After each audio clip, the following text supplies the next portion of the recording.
Dijo Galileo Galilei que no me importa el porqué, sino el cómo.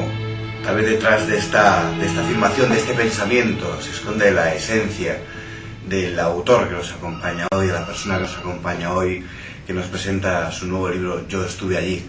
Hoy es un placer aquí en Periodista Digital poder charlar un ratillo con José Cabrera. Bienvenido a Periodista Digital. Hola, ¿qué tal? Buenos días.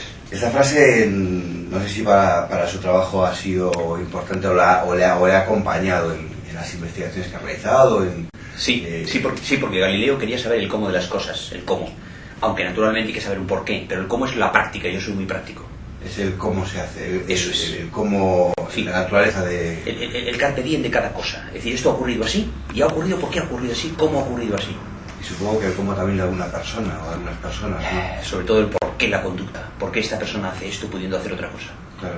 Porque aquí en este libro, yo estuve allí, recorre varias décadas de investigaciones, de casos, de sucesos. ¿En alguno le hubiera gustado no estar allí? Yo creo que en casi todos, porque para un psiquiatra forense todo es trágico. Quiero decir, yo no me he dedicado a vender coches, entonces la palabra forense implica cosas malas. Entonces no me hubiera gustado estar en Nueva York cuando cayeron las torres, ni estar el 11 de marzo viendo a las víctimas, pero estuve, y me gusta por lo tanto explicar cómo fueron las cosas. Y en ese momento que se sabe que detrás hay personas, hay seres humanos, uno no se llega a preguntar ¿por qué somos así? La pregunta de por qué somos así es permanente, y yo creo que es permanente en cada uno de nosotros. En mí, quizá profesionalmente, por mi calidad de psiquiatra y de forense, pero el por qué somos así es una pregunta que nunca nos dejaremos de hacer, porque es que no tiene respuesta. No la tiene. Es decir, cada persona actúa de una manera diferente en una circunstancia distinta. No hay dos patrones iguales de conducta. Una misma persona en un momento dado mata a su mujer y esa misma persona en otra circunstancia a lo mejor la salva de un fuego. Es increíble lo juntas que están dos conductas antagónicas a veces. Dice ahora que son preguntas que nos hacemos constantemente, pero realmente en el libro, en la introducción, deja ahí esa crítica que hemos dejado de hacernos algunas preguntas importantes, ¿no? Es que nadie se pregunta nada ahora. Yo sobre todo, no lo digo solo por los jóvenes, sino la gente mayor, nadie se pregunta nada. Todo el mundo lo que quiere es llegar a fin de mes, tener una jubilación, tomar gambas con una cerveza y punto final. Antes, hace 30 años o 40 años, todo el mundo se preguntaba cosas. ¿Qué es lo que yo hago aquí? ¿Cómo quiero enfocar mi vida? ¿Existe o no existe Dios? Cosas que yo creo que son importantes. Y hoy esas preguntas nadie se las hace y me llama la atención. Quizás porque nos hemos rendido de buscar respuestas. Porque son preguntas de calado, ¿no? Que sí. Quizás no tengan una respuesta concreta.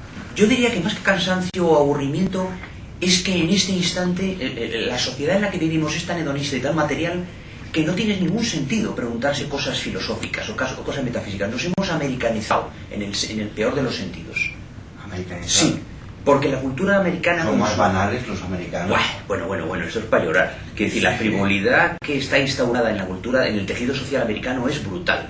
Yo no sé si esto es igual que en Roma, en la época de los emperadores romanos, que es una época muy parecida a esta, pero 2000 años atrás. Pero en este momento el pragmatismo americano lo inunda todo en el mundo. Llama la atención cuando hablamos de ese pragmatismo norteamericano, pero luego cuando uno investiga un poco o lee un poco, le llama la atención que es en Estados Unidos donde se realizan las mejores investigaciones o donde, por ejemplo, la clínica Florence avanza más. Es una cosa curiosa, ¿no? Sí. Que llama la atención. Es curioso, pero tiene una explicación muy simple. En Estados Unidos está todo el mundo. Todo el mundo. El indio al que nadie hace caso en Bengala está en Estados Unidos. El marroquí, que es un genio de las matemáticas, que nadie hace caso en Rabat, está en Estados Unidos. Y al final Estados Unidos es la primera potencia. No sé si es por aquello de que es fácil echarle la culpa a la informática, la informática errática, ¿no? Sí. Quizá nos acomoda o... La informática es un medio, y ese medio se puede usar bien o mal. Es decir, si hay muchos maleantes que no tienen informática, harán menos daño que si la tienen. Esa es la cuestión, como un teléfono, como un coche. Un coche se puede conducir bien o mal. Entonces la informática en realidad no es la culpable de, sino el medio con el que se hacen eco. O si no, conseguir que más personas buenas tengan informática que más personas malas. Efectivamente, eso es muy difícil de saber, aunque yo creo que la mayor parte de la gente es gente buena. Esencialmente el hombre es bueno. Lo que ocurre es que en ocasiones se va de caña. Podemos decir que por naturaleza somos buenos. Somos buenos por naturaleza. Y mi experiencia, y he visto a muchos homicidas, a muchos... Por eso cárceles, claro, preguntamos, que si haces esa pregunta, claro, o esa respuesta cuando uno tiene un trabajo como el suyo. Claro, pero precisamente porque tengo este trabajo y porque he hablado con 500 homicidas a lo largo de 25 años, puedo afirmar a ciencia cierta, desde mi perspectiva, que la inmensa mayoría de la gente es buena gente. Pero claro, si uno se pasa la vida yendo a las cárceles, va uno siempre a los sitios donde está la gente detenida. Ahora, cuando voy a misa un domingo, pues es otra historia. Si yo solo fuera a misa los domingos y no fuera a las cárceles, solo vería gente buena. Dice que la memoria, es curioso, la memoria son las respuestas de la vida. Eso nos dejó ahí. No cabe duda. Sin memoria no somos seres humanos. La memoria es la cultura, la memoria es lo que hemos hecho y lo tenemos ahí. Y la memoria es lo único que nos va a salvar en nuestra vejez. Y entonces es que para mí la memoria, que se ha denostado mucho, no, a la memoria no vale para nada, eso no es cierto. La memoria es nuestro cúmulo de historia. Y es fundamental. Da igual la memoria individual o la memoria de la especie. Tenemos dos memorias, la nuestra, en nuestra vida, y la de la especie. Recordamos cosas de nuestros antepasados, pero están cerradas bajo llave. ¿Y cómo puede ser? Claro. Muy difícil, hay quien lo hace con hipnosis, hay quien lo hace con meditación trascendental, con yoga, etcétera, y uno puede sacar cosas de ese baúl de los recuerdos de la especie que están profundamente ocultas ahí. Por ejemplo, cuando uno mira por la calle, se resbala y abre los brazos. ¿Por qué abre los brazos? Porque hace millones de años los tenía que abrir porque era un mono que se resbalaba en la copa de un árbol y buscaba una rama. Y el libro, como decíamos antes, recorre varios pasajes, el 23 de febrero del 81, atentados terroristas importantes en todo el mundo, casos como la niña Madeleine, la muerte de Lady Di. ¿Hay alguno que, no sé si todos o algunos en particular, de los que relata en este libro, que para usted como profesional fue un antes y un después? Vamos a ver, para un forense decir que hablar con la gente que sobrevivió al 11 de marzo es duro, no es lo mismo. Quiero decir, yo he hecho 1000 autopsias, por lo tanto estoy acostumbrado a la muerte. Pero hablar con los supervivientes del 11 de marzo, en un estudio que tuvimos que hacerles para valorar sus lesiones, me marcó. Porque vi gente que había perdido a hijos, hermanos, etcétera, y que tenía lesiones que tenía que superar, y aquello para mí fue muy impactante. Pero claro, y yo soy médico forense, y para que a mí me impacte algo es necesario que sea muy duro. Pero para mí sí que hay un antes y un después con el 11 de marzo, en este país, en España. Por eso mismo, ¿no? Claramente, por esa razón. Por ese sufrimiento gratuito que aún no se sabe quién, ni cómo, ni por qué tuvo lugar. Detrás de todo eso subyace un país a los que no les afectó de forma indirecta, a todos les afectó, a todo el país le afectó de alguna manera. A todo el país le afectó de alguna manera y a unos más y a otros menos. Cuanto más lejos estás de la tragedia, menos te afecta. Es como cuando ves que se han muerto 1000 indios en una inundación. Ya. Pero eso ¿Pero nos tocó. Por ejemplo, en Galicia lo sintieron menos que en Madrid? No, yo no diría eso porque el impacto de los medios de comunicación masivos hace que uno sufra igual en La Coruña que en Huelva. Toda comparación es odiosa, pero Sí. por ejemplo el 11 de marzo fue algo que a todos los españoles nos dio un golpe. El 23 de febrero del 81 nos dio otro golpe a los españoles. Pero fueron golpes diferentes. Y Claro, me gustaría... por eso quería incidir en este tema. Es decir, un golpe es sociopolítico, digamos, y otro golpe es carnal, es de carne y sangre. Ya. Y el 23 de febrero no hubo sangre ni carne. Hubo miedo, pero un miedo a que cambiara una línea sociopolítica.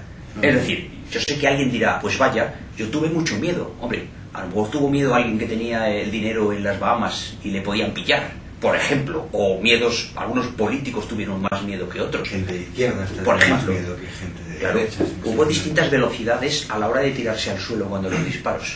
Bien, no sé si lo sabes. Distintas velocidades. Hombre, vamos, hubo quien se tiró en plancha y quien tardó más en tirarse. Así es la vida, ¿no? ¿Qué hacía usted conversando en el Vaticano?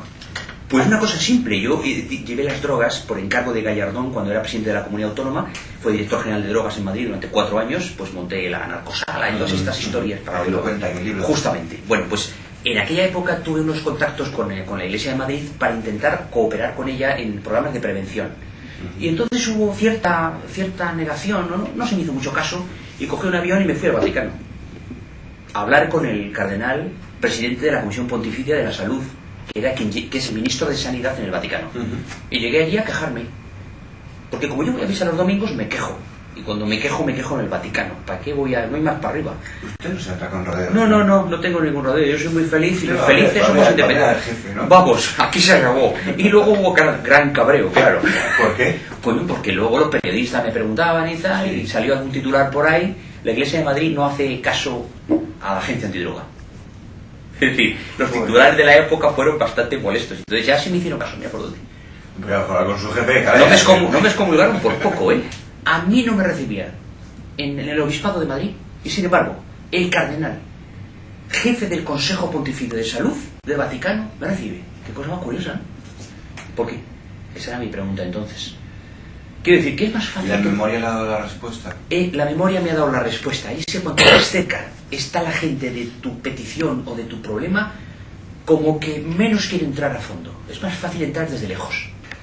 Del libro también, el caso Madeleine, que todavía sigue dando titulares de vez en cuando en los medios de comunicación. En su día el caso Lady Di, que durante años estuvo dando titulares. Hay los medios de comunicación, a veces son muy criticados por cómo siguen estos casos.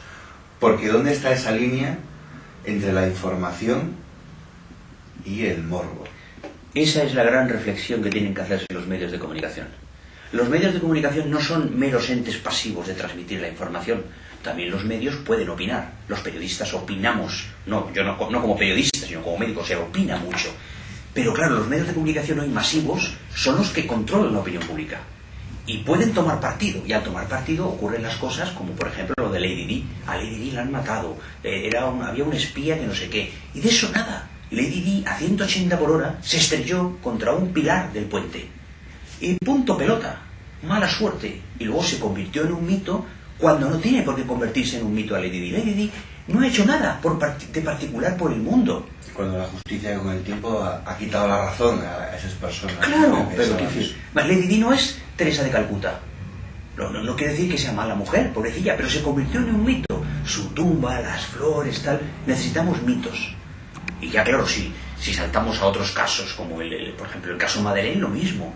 La manipulación que se hizo de los medios de comunicación. Con el caso Madeleine... ¿Manipulación en qué sentido? Un sentido clarísimo. Se organizó toda una estrategia perfectamente montada desde el portavoz de la familia de los McCann, famoso Maxwell, que era un experto, y sigue siendo el experto, una cosa brutal. Yo nunca en mi vida había visto tanta facilidad por organizar algo masivo. ¿Por qué? Esa es la pregunta que yo me hice en su momento como forense. ¿Por qué? Porque a ti te puede doler que tu hijo desaparezca o que tu hijo muera.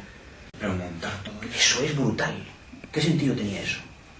¿Ha conseguido responderse esa pregunta? No tengo respuesta, pero desde luego hay dinero, política e intereses internacionales. Dinero y política porque hay 400.000 ingleses viviendo en Portugal.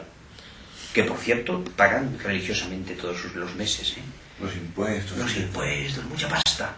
Y luego cuestiones políticas de índole inglés. Y luego peleas entre policías, peleas entre el norte de Europa y el sur. ¿Por qué los policías portugueses son más malos que los de Scotland Yard? De ninguna manera. Policías mediterráneos, Portugal, España, Italia, son igual de buenos que los de Scotland Yard. Y además, para que no lo sepa, al loro, Sherlock Holmes no existe. Nunca existió. Es una novela.